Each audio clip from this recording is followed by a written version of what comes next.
सुनते हैं आज एक नाकाबिले यकीन कहानी जो इंसानी अकल और सोच से मावरा है। नीम के पेड़ तले मस्जिद के कच्चे सहन में बैठे हुए बच्चे बाआवाज़े बुलंद अपना सबक दोहरा रहे थे।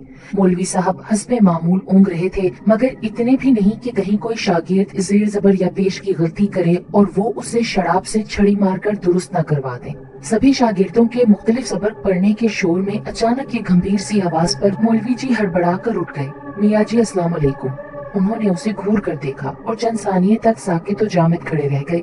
बच्चों की आवाजों का उन्हें इतना तजर्बा हो चुका था कि आवाजों के इस मलगूबे में वो हर शागिर्द की आवाज अलग पहचान लेते थे।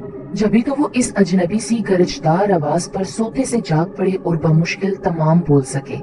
वालेकुम अस्सलाम। उनके सामने एक मोहनी सी सूरत वाला 7-8 साल का लड़का सर झुकाए खड़ा था और अंदर आ जाने की इजाजत का तलबगार था। सर से लेकर पांव तक सफेद शलवार कमीज में मलबूस उस नन्हे अजनबी को वो इनकार न कर सके। आ जाओ मियाँ, अंदर आ जाओ, अकेले आए हो क्या? कोई अम्मा अब्बा नहीं आए तुम्हारे साथ? ये सुनते ही लड़का सब बच्चों को फलांगता हुआ मिंबरे मस्जिद के करीब आकर हाथ बांध कर खड़ा हो गया। उसकी नजरें बदस्तूर झुकी हुई थी। उसने मौलवी साहब के सवालात का कोई जवाब न दिया। शायद वो मौलवी साहब के अगले सवालों का मुंतजिर था। मौलवी साहब को खुद ही पूछना पड़ा, क्यों मियाँ, कौन हो तुम और कहाँ से आए हो? क्या कुछ पढ़ना वढ़ना चाहते हो?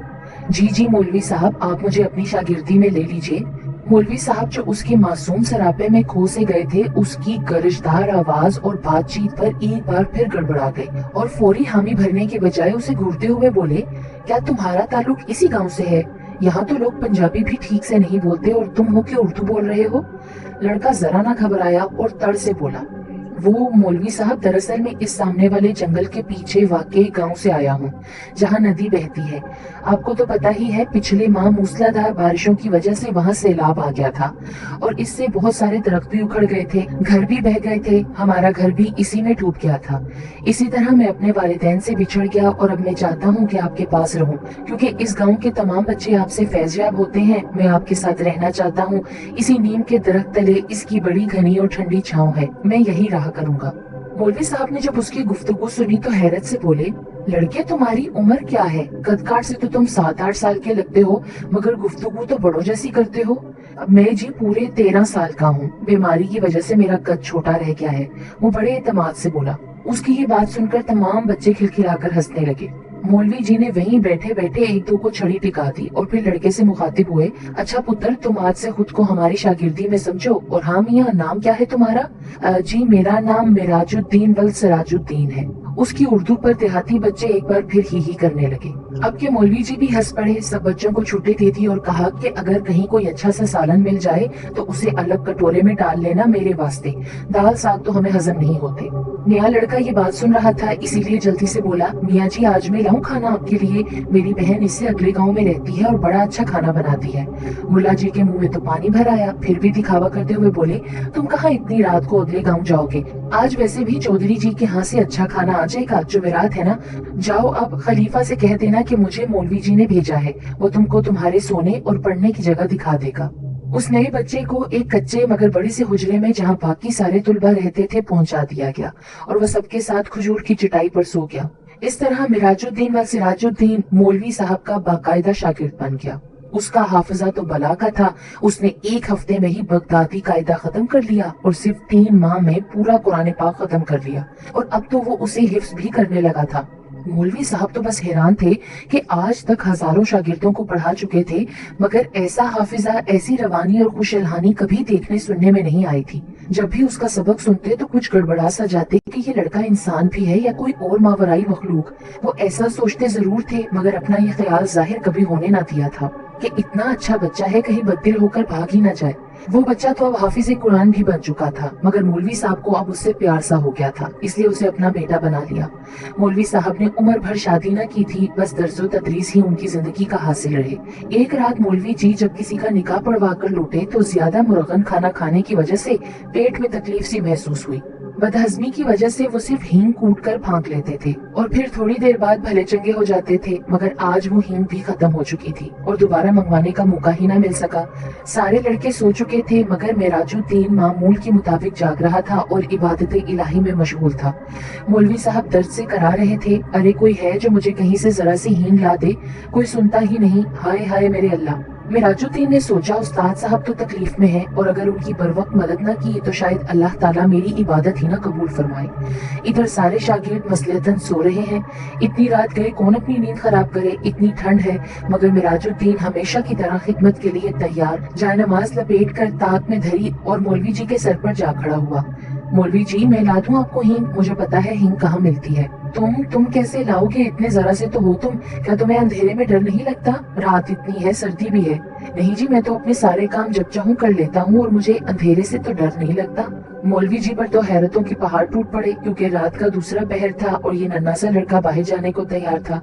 अच्छा, अगर तुम बजिद ही हो तो फिर दूर ना जाना, ये नुक्कड़ वाले बनिए से जरा सी हींग मांग लाओ। कह दीजिए कि मौलाना जी मंगवा रहे हैं। लड़का तो जैसे इजाजत का मुंतजिर ही था, यूं भाग खड़ा हुआ गोया हवा हो गया। मुहावरतन नहीं हकीकतन, क्योंकि उसके बाहर निकलते ही अचानक तेज हवाएं चलना शुरू हो गई। मूसलाधार बारिश होने लगी। यकायक बहुत से कुत्ते और बिल्लियां रोने लगे। मौलवी साहब का तो दिल ही दहल गया, क्योंकि कमरे में रोशन मिट्टी का दिया भी हवा के झोंके से टिमटिमा कर यकदम गुल हो गया। मौलवी साहब के हुजरे के तो दरोबाम लरज उठे। मौलवी जी हैरान थे कि तारों भरी पुरसुकून रात में तूफान बादो बारा कहाँ से आ गया। वो दिल ही दिल में पशेमान हुए कि बिन माँ बाप के बच्चे को रात के वक्त बाहर क्यों भेज दिया। अगर उसे कुछ हो गया तो उससे आगे तो वो कुछ सोच न सके, क्योंकि धड़ से दरवाजा खुला और वो वापस आ गया। और हैरत की बात ये थी कि बाहर तूफान का नामो निशान तक न रहा था। हर चीज अपनी जगह पर साकी तो जामिद हो गई थी। मौलवी साहब का तो दर्द उसी वक्त खत्म हो गया जब उन्होंने देखा कि मिराजुद्दीन के कपड़े तो बिल्कुल खुश्क थे। हालांकि वो कोई छाता या बरसाती भी ओढ़कर ना गया था और वापस भी चंद मिनटों में ही आ गया था। और सबसे बढ़कर ये कि उसके हाथ में हींग तक ना थी। क्यों बेटा, ले आए हींग? मौलवी जी ने अपनी हैरत छुपाते हुए पूछा। जी मियाँ जी, ले आया हूँ। तो फिर देते क्यों नहीं? लाओ, इधर पकड़ाओ। खड़े मेरा चौखटा क्यों देख रहे हो? वो जी बाहर सहन में लाकर रखती है। आप मेरे साथ चलकर देख लें और जितनी चाहिए ले लें। मौलवी साहब को तो गुस्सा आ गया। अब मैं बाहर जाकर सहन से खुद हींग की गट्ठी उठा कर लाऊं? जब उस दुकानदार के घर से ले ही आए हो तो मेरे हाथ में पकड़ाने में क्या कबाहत है?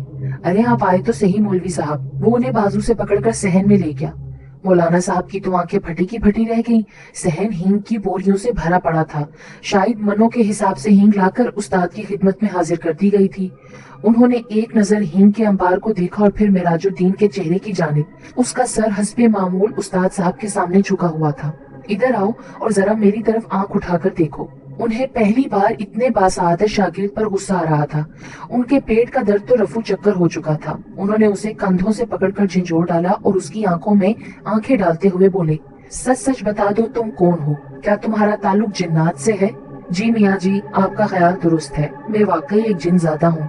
उसका सर उस्ताद के कदमों पर था, ज़ारो कतार रो रहा था और बराबर माफी की दरख्वास्त कर रहा था। मौलवी साहब ने प्यार से उसका सर अपने कदमों से हटाया और उसे गले से लगा लिया। जब उसे कुछ ढारस हुई तो उसने बताया, इसी नीम के पेड़ पर जिसके नीचे सारे बच्चे बैठकर कुरान पाक पढ़ते हैं मेरा बसेरा है। मैं रोजाना कुरान पाक की तलावत सुना करता था, तब मेरा भी दिल चाहा कि आपकी शागिर्दी में आऊं। मौलवी साहब जो बगौर उसकी बात सुन रहे थे यकायक जैसे होश में आ गए। अच्छा, तो अब तुम्हारा मकसद पूरा हो चुका है ना? तुम कुरान पाक के हाफिज भी बन चुके हो। बेशक तुमने आज तक मुझे कोई शिकायत का मौका नहीं दिया, मगर मुझे खदशा है कि अगर किसी दिन तुम्हें किसी बात पर गुस्सा आ गया और अनजाने में तुमने अपनी ताकत का मुजाहिरा कर दिया तो तब क्या होगा। बेहतर है कि अब तुम छुट्टी करो और अपनी दुनिया में लौट जाओ, कभी ना आने के लिए। और अगर तुमने मेरी बात ना मानी तो मैं तुम्हें बोतल में बंद करके जमीन में गाड़ दूंगा, समझे तुम? मौलाना जी की डांट सुनकर तो वो बाकायदा हिचकियां लेकर रोने लगा और बोला कि जिस उस्ताद साहब ने उसे इल्म सिखाया वो उनकी जी भरकर खिदमत भी ना कर सकेगा। इस बात के लिए वो जिंदगी भर शर्मसार रहेगा। मौलवी साहब ने उसे तसल्ली दी और कहा कि उन्होंने अपना हक उस पर माफ किया, इसलिए अब वो सीधा अपनी दुनिया में लौट जाए। मिराजुद्दीन बदिले ने ख्वास्ता मौलवी साहब को अल्लाह हाफिज कहकर किसी नन्हे से बच्चे की तरह दरवाजा खोलकर कोठरी से बाहर चला गया। मौलवी साहब को उसकी आंसू भरी आंखें रात भर रुलाती रहीं। मौलवी साहब की हदायत पर हमेशा के लिए लौट जाने से पहले उसने हींग भी वापस गोदाम में पहुंचा दी। इस किस्से को एक लंबा अरसा हो गया और मौलवी जी समेत सब लोग उसे भूल भाल गए, क्योंकि वो जिनज़ादा दोबारा कभी लौट कर न आया। मौलवी साहब तावीज गंडे के भी माहिर थे। अक्सर गांव की नौजवान लड़कियों पर जब कभी हिस्टेरिया का दौरा वगैरह पड़ता और माँ बाप उसे जिन भूत वगैरह की कारस्तानी समझते तो वो मौलाना जी के पास रुजू करते और वो फिर भली चंगी हो जाया करती। उस शाम भी एक ऐसी ही लड़की को उनके पास लाया गया। वो बिन जल के मछली की तरह तड़प रही थी और बार बार सर पटक रही थी। उसकी आंखें अंगारों की तरह सुर्ख हो रही थी, बाल बिखर गए थे, उन्हें आम लड़कियों से मुख्तलिफ नजर आई। उन्होंने उस पर कुछ पढ़कर फूका और अपना अमल जारी रखा। मौलवी साहब कुछ देर तक पढ़ते रहे और फिर वो यकायक चीख पड़े, मिराजुद्दीन तुम तो अपनी दुनिया में वापस नहीं गए? क्या तुमने अपना वादा भुला दिया और ये भी भूल गए कि उस्ताद की नाफरमानी कितना बड़ा गुनाह है? तुम मुसलमान जिन हो, इबादत गुजार हो, फिर तुम इस लड़की के ऊपर क्यों काबिज हो गए हो? अब तो मैं यकीनन तुम्हें इसकी सख्त सजा दूंगा। तुम इस लड़की को फौरन छोड़ दो और अभी मैं तुम्हारा इलाज करता हूँ। मेरा ख्याल है मुझे तुम्हें बोतल में बंद करना ही पड़ेगा। नहीं मियाँ जी, ऐसा ना करना, आपको अल्लाह का वास्ता, मैं वादा करता हूँ कि अब आपकी इस दुनिया में कभी लौट कर नहीं आऊंगा, मगर सिर्फ एक बार, आखिरी बार मुझे अपनी दुनिया में लौट जाने से पहले आपकी कदम बोसी करना है। आपका आखिरी दीदार करना चाहता था मैं हरगिज ऐसी हरकत ना करता अगर मैं अपनी इससे पहले वाली कोशिश में कामयाब हो जाता। शायद आपको मालूम होगा कि गाँव के जिम्मेदार की ठीक उसी रात किसी ने चारपाई उलट दी थी जब मैंने आपको अल्लाह हाफिज कहा था। मेरा प्रोग्राम ये था कि यूं इस बंदे के इलाज के लिए आपको बुलाया जाएगा और मैं अपने मोहतरम उस्ताद का दीदार एक बार फिर कर सकूंगा, मगर मुझे नाकामी का मुंह देखना पड़ा क्योंकि मुझे भगाने के लिए उन्होंने किसी जादूगर को बुला लिया। उसने मुझे सख्त तकलीफ और अजियत पहुंचाई क्योंकि उसने मुझे वाकई एक बोतल में बंद करके खेत में डुबा दिया था। वो तो मेरी लगन सच्ची थी कि जमीन पर ट्रैक्टर फिरा और अब पूरे 10 साल बाद मुझे रिहाई मिली, तो मैंने सोचा कि उस्ताद के दीदार के शौक में मैंने बड़ी कड़ी सजा पाई है, अब तो मैं जरूर आपकी जियारत करके रहूंगा, चाहे एक बार फिर मुझे इसके इवज क्यों ना बोतल के अंदर जाना पड़े। बेहद अफसोस है कि मुझे ये तरीका इख्तियार करना पड़ा, मगर आज मेरी ख्वाहिश तो पूरी हो गई है। अब आप मुझे बस आखिरी बार अपनी कदम बोसी का मौका दें। मैं अपने उस्ताद के कदमों की खाक पलकों पर लगाना चाहता हूँ, आपके गले लगना चाहता हूँ। मौलवी साहब ने उसे लड़की को छोड़ देने का हुक्म दिया, उसे गले से लगाकर खूब प्यार किया और दरवाजा खोल दिया। लड़की यकदम होश में आ गई, मगर मौलवी साहब की आंखें नम हो गई ये देखकर कि वो नन्हा जिनजादा छोटे छोटे कदम उठाता हुआ बाहर चला गया। अपने उस्ताद साहब की हदायत पर अमल करते हुए वो बादे सबा के नरम झोंके की तरह धुआं धुआं होकर फिजाओं में तहलील हो गया। ना कोई हवा चली, ना कोई तूफान आया, मगर जब मौलाना साहिब वापस मस्जिद लौटे तो नीम का बरसों पुराना दरख्त जड़ से उखड़कर जमीन पर गिरा हुआ था और उसकी शाखें मौलाना साहब की कदम बोसी कर रही थीं। मौलवी साहब को सबूत मिल चुका था कि अब उनका नन्हा जिनजादा हाफिज शाकिर हमेशा के लिए अपनी दुनिया में वापस चला गया।